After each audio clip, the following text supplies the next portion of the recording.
Tower का इस्तेमाल करते हैं जिसे कहते हैं एरोफोनिक टावर। ये जो टावर आपके सामने जो अभी सही से फिटेड नहीं है, ये टावर जो आपके सामने रखा है इसे कहते हैं एरोफोनिक टावर। इस टावर में पॉकेट होते हैं और इस तरह से नेक पॉट होते हैं। ये नेक पॉट और ये जो पॉकेट देखते हैं ये कुल मिलाकर के 40 होते हैं। एक एरोफोनिक टावर में 40 पॉकेट होते हैं और इन 40 पॉकेट में हम लोग 40 तरह की हरी सब्जियां उगा सकते हैं। 40 तरह की हरी सब्जियां उगा सकते हैं। जैसे एक पॉकेट में आपने करेला लगा दिया तो दूसरे में आपने कद्दू लगा दिया, तीसरे में आपने बीन्स लगा दिया, चौथे में आपने पालक लगा दिया, पांचवें में आपने बंधा गोभी लगाया, तो छठे में आपने फूल गोभी लगाया। आप चाहें तो टमाटर लगाओ, मिर्चे लगाओ, कश्मीरी मिर्चे लगाओ, सब तरह के सब्जियों को आप लगा सकते हो एक एरोफोनिक टावर में और 40 तरह का सब्जी उगा सकते हो। और मैं आपको कमाल की बात बताऊं कि इस एरोफोनिक टावर को आप अपने घर के बालकनी, आप अपने घर के छत पे रख दो, आप अपने घर के आंगन में रख दो, वहां पर सब्जियां उग जाएंगी। और कमाल की बात है, मैं आपको समझाना चाहूंगा कि मान लो मैं मिर्चे उगाना चाहता हूं, मिर्च, हरी मिर्चे, तो 40 हरी मिर्चियों को उगाने के लिए कितनी जगह की जरूरत पड़ेगी? 40 पौधे लगाने हैं मिर्चे के, तो कितनी जगह लगेगी भाई साहब बता सकते हैं कोई? मैं यहाँ पर अंदाज करता हूँ, ये जो मंच है इस मंच को इधर से लेते हैं और यहाँ से लेके आते हैं इतना बड़ा जगह, ये इतना बड़ा जगह लगेगा तब जाकर के 40 पौधे लगा पाएंगे। और यही 40 पौधे को लगाने के लिए इतना बड़ा जगह जमीन में लग रहा था, एरोफोनिक टावर में बस मात्र इतना बड़ा जगह लगता है 2 feet by 2 feet. 2 feet by 2 feet में हम लोग कितना लगा दिए? 40 मिर्चे या 40 टमाटर या मिर्च और टमाटर मिला करके। अब आप सोचो कि जमीन कितनी कम लगी। अब आपका घर का छत नहीं है, बल्कि वो एक बहुत बड़ा खेत है, बहुत बड़ा जमीन है, जिसमें अगर हम चाहें तो ऐसे ऐसे 2, 4, 10 टावर रख दें तो बहुत बड़े किसान बन जाएंगे और सब्जियों को बेच करके जबरदस्त आमदनी करेंगे। क्योंकि ये सब्जियां बिकने की मोहताज नहीं, क्योंकि ये सब्जियां ऑर्गेनिक हैं, क्योंकि ये सब्जियां सस्ती हैं।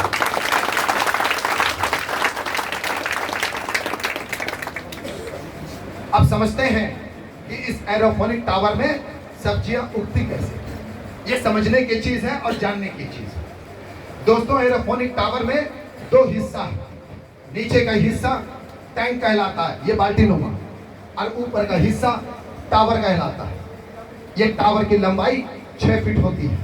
ये पूरे के पूरे टावर को अलग अलग हिस्सों में हटाया जा सकता है और लगाया जा सकता है। इसे कहीं भी लेके जाया जा सकता है, कहीं पर भी रखा जा सकता है, कहीं पर भी ऐसे उठा करके लेके जा सकते हैं। इस टैंक के हिस्से में हम लोग पानी डाल देते हैं।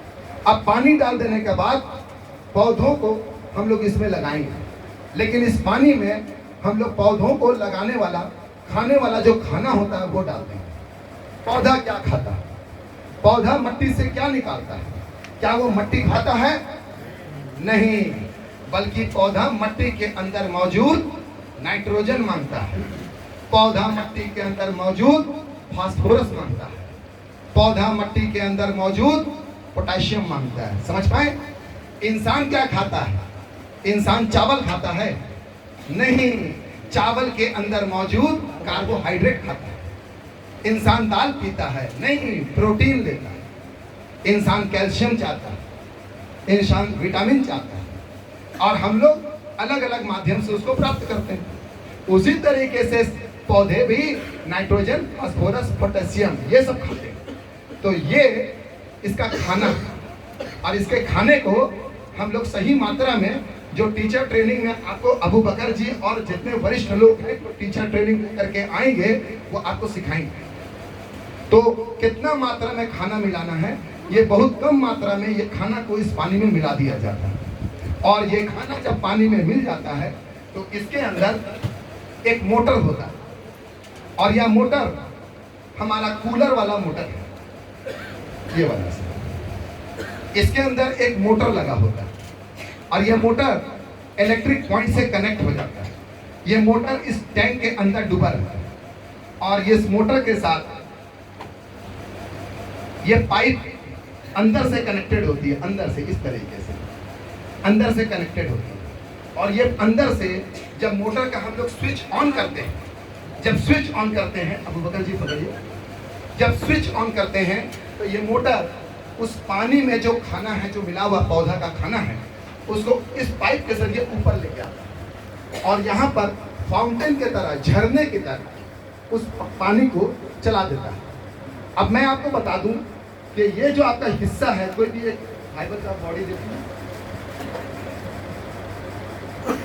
ये जो हिस्सा है ये छिद्र युक्त है, यानी इसमें छेद है। तो जब फाउंटेन में पानी चलता है तो इन छेदों से पानी झरने की तरह बहता है और इन नेट पॉट को भिगो देता है। इस नेट पॉट में हमारे पौधे लगे हुए हैं और पौधे में खाना पहुंच जाता है। लेकिन सवाल ये उठता है कि पौधा कैसे उगेगा। आप बाजार से जो भी पौधा उगाना है उसका बीज खरीद के ले आइए। करेला उगाना है, करेला का बीज ले आइए। कद्दू उगाना है, कद्दू का बीज ले आइए। और इन जब बीजों को आप ले आते हैं, एक निकालिए,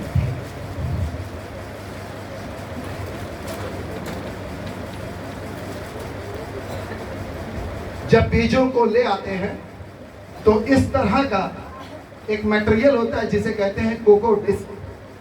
कोको डिस्क का मतलब होता है नारियल के पत्ते का बना हुआ डिस्क। जब नारियल के पत्ते सड़ जाते हैं, टूट के गिर जाते हैं, उसे कंप्रेस करके ये डिस्क बनाया जाता है और ये डिस्क का इस्तेमाल पौधे के जर्मिनेशन में किया जाता है, यानी पौधे को बड़ा करने के लिए। तो मैं थोड़ा सा हेल्प अबू बकर जी से लूंगा।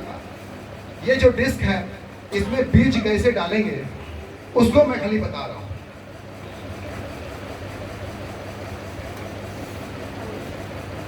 ये किस तरह का टिश्यू पेपर है?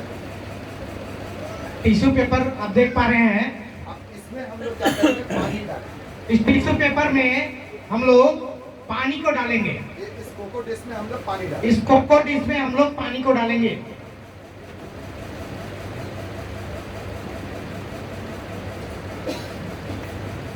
इस कोको डिश में हम लोग पानी डाल रहे हैं।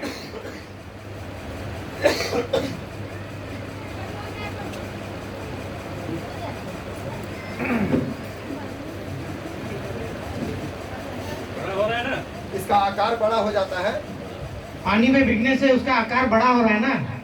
उसके बाद इसमें बीज डालते हैं। बीज जिस पौधे को उगाना है उसका बीज डालते हैं। जब बीज को डाल देंगे तो इसमें, अब मान लीजिए आपने करेला उगाना है तो करेले का बीज डाल दीजिए। ये बीज वही बीज है जो बाजार में मिलता है, कोई स्पेशल बीज नहीं है। बीज डाल देने के बाद अब ऐसा आपको 40 तरह का पौधा उगाना है। अब आपने तय किया मिर्चा और टमाटर उगाएंगे मान लीजिए, तो आप 20 में मिर्चा 20 में टमाटर डाल दीजिए। 15 से 20 दिन में इसमें पौधे उगेंगे, 15 से 20 दिन में। और इसमें इन 15-20 दिन तक स्प्रे करना है, वाटर स्प्रे करना है। ये ट्रेनिंग में सिखा देते हैं और इसको घर के किसी कोने में रख देना है और धीरे धीरे इसमें पौधे उग जाएंगे और पूरे के पूरे पौधे के समेत इस पूरे पॉकेट को इसमें डाल देना। ऐसे इस तरीके से पौधे यहाँ पहुंच गए और आपको सिर्फ एक काम करना है जो कि ट्रेनिंग में सिखाया गया कि गर्मी के दिन में कितने बार बटन दबाना है, स्विच ऑन करना, ठंडे में कितने बार करना है, अब बरसात में कितने बार करना है। यानी स्विच ऑन करना सिर्फ आपको बता दिया जाएगा। आप सुबह में, दिन में, शाम में या कितने कितने घंटे पर बटन दबाना है, वो बटन दबा दीजिएगा, ये मोटर चलेगा, झरने से पानी गिरेगा और ये उसका खाना यहाँ तक पहुँच जाएगा, झरने के माध्यम से यहाँ तक पहुँच जाएगा और पौधा यहाँ से बड़ा होगा। ये पौधा 5 गुना तेज रफ्तार से, मट्टी के मुकाबले 5 गुना तेज रफ्तार से बड़ा होता है। मट्टी के मुकाबले 3 गुना से ज्यादा, 10 गुना तक फसल देता है। क्यों देता है? क्योंकि उसको वो पर्याप्त खाना मिलता है जो मट्टी में नहीं मिल रहा, वो यहाँ मिल जाता है। इस वजह से इसमें ज्यादा प्रोडक्शन होता है और जल्दी बढ़ता है। दोस्तों, ये जो तकनीक है, इस तकनीक में मेहनत कितना है आपने देखा, स्विच ऑन करना, लेकिन आपकी ड्यूटी लग जाएगी स्विच ऑन करने की। आप कहीं घूमने फिरने नहीं जा सकोगे, घर में एक आदमी चाहिए, छोटा बच्चा ही काहे न हो, स्विच ऑन करने के लिए। मैं सही बोल रहा हूं ना? तो फिर ऐसी स्थिति में क्या कोई भी इंसान यहाँ पर एरोफोनिक एग्रीकल्चर करेगा? नहीं करेगा। इसलिए नहीं करेगा कि भाई घर में बहुत तरह की बात होती है, शादी विवाह होता है, घूमना फिरना भी है।